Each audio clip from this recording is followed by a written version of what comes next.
Marlete Cardoso e eu sou autora desse livro, História Baseada em Aldeias Reais, que é meu segundo livro com a temática indígena e meu primeiro pela editora Paulus.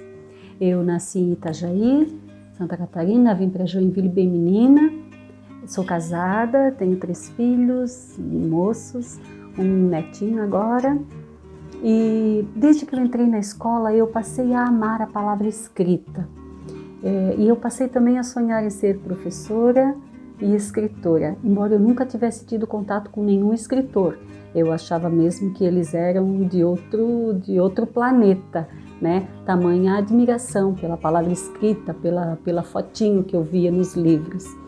Durante a adolescência eu não estudei, não pude, e os livros eram raros, mas eu escrevia muito e ficava imaginando que se eu tivesse uma máquina de datilografia eu poderia fazer meus próprios livros.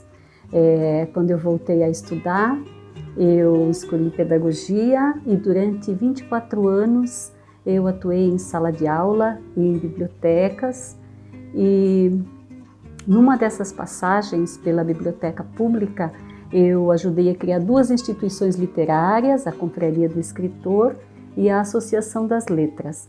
Quando então passei a publicar em antologias, e eu agradeço muito aos amigos escritores, que foram todos sempre muito importantes. Em 2016 eu publiquei meu primeiro livro infanto-juvenil, indígena, Coração Guarani, lenda indígena sobre a criação dos animais, pela editora Areia. E nesse ano também eu fui vencedora do concurso Todos Juntos Transformando a Educação, da editora SM. Foi muito importante. A partir de então eu comecei a visitar escolas, falando da cultura indígena, mostrando um pouquinho desses povos indígenas que estão próximos da gente, que a gente não conhece, né? Aqui próximo de Joinville são mais ou menos 12 aldeias indígenas e sabe-se pouco deles. Eu, enquanto professora, eu sempre procurava a literatura indígena para estar repassando isso para os alunos, mas falava normalmente de indígenas que estão muito distantes, que são indígenas da Amazônia, de outros lugares com costumes muito diferentes, o que fazia com que a gente até passasse a reconhecer pouco o indígena quando encontrava vendendo artesanato ou no centro da cidade. Então eu visitei muitas escolas públicas, particulares, participei de congressos, de feiras desde então, e numa dessas feiras eu conheci um grupo de voluntários, o grupo de voluntários da Pastoral Indigenista, que eu os conheci aqui na maior feira de Santa Catarina, a Feira do Livro de Joinville, e eu me juntei a esse grupo de voluntários. A partir de então eu passei a visitar as aldeias indígenas, passei a entrevistá-los, né, a ler muito mais, a conhecer um pouco mais, participar de projetos, de campanhas, né, em prol dos povos indígenas que são os nossos povos originários. E quando surgiu a ideia de escrever esse livro, foi porque eu já tinha muita coisa reunida e me deu vontade de reunir todos esses personagens e essas histórias todas que são tão interessantes e que a gente pouco conhece, né? Por exemplo, uma cacica, né, na aldeia Guarani, que alguns pensam que só pode ter cacique, então eu coloco ali. Um dos personagens comenta sobre isso, né? E a cacica, inclusive, ficou bem parecida com a cacica que eu usei como modelo na minha mente. A Vanessa Ribeiro, né, fez ilustrações lindas e conseguiu captar bem a cacica que eu havia imaginado, né?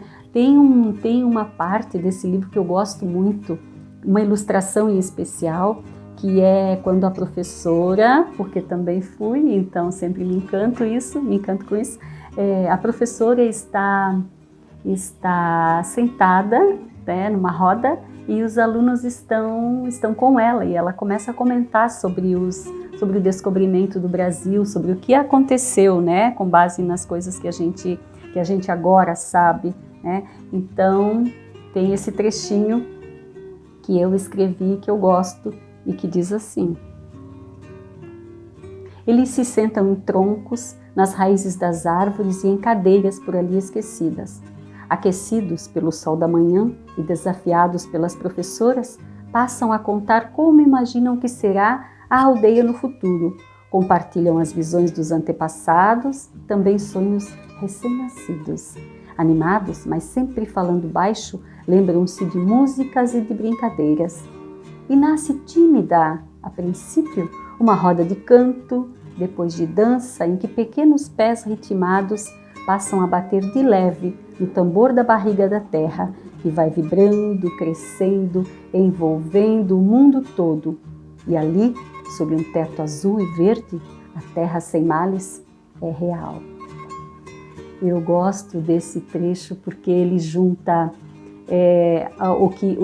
as coisas que já aconteceram e essa terra sem males, que é tão falada pelos guaranis e que a gente também, enquanto juruá que somos, que não somos indígenas, que a gente também fica querendo que essa terra sem males venha logo uma terra de paz, uma terra de amor, com menos divergências, ou com nada de divergência, de preferência, mas as divergências também são importantes para que a gente cresça, né? Então tem conflito nesse livro, tem conflito, tem ameaça, tem a terra sendo ameaçada, tem amizade e as diferenças que estão no nosso gene, né? Essa grande mistura de raças que nós somos e que eu e a Vanessa conseguimos colocar de modo sutil nesse livro também essa mistura de raças, que eu acho que o leitor, de modo geral, o leitor vai gostar, porque está muito,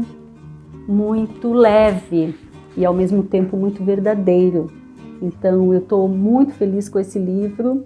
Ele está à venda em todas as livrarias Paulus pelo Brasil, no site paulus.com.br, pelo Televendas, e eu espero que ele faça os seus caminhos muito bonitos, que ele cresça, que ele encante e que continue motivando as pessoas a estudarem, a conhecerem as culturas diferentes, porque eu penso que a gente ama mais e respeita mais o que passa a conhecer.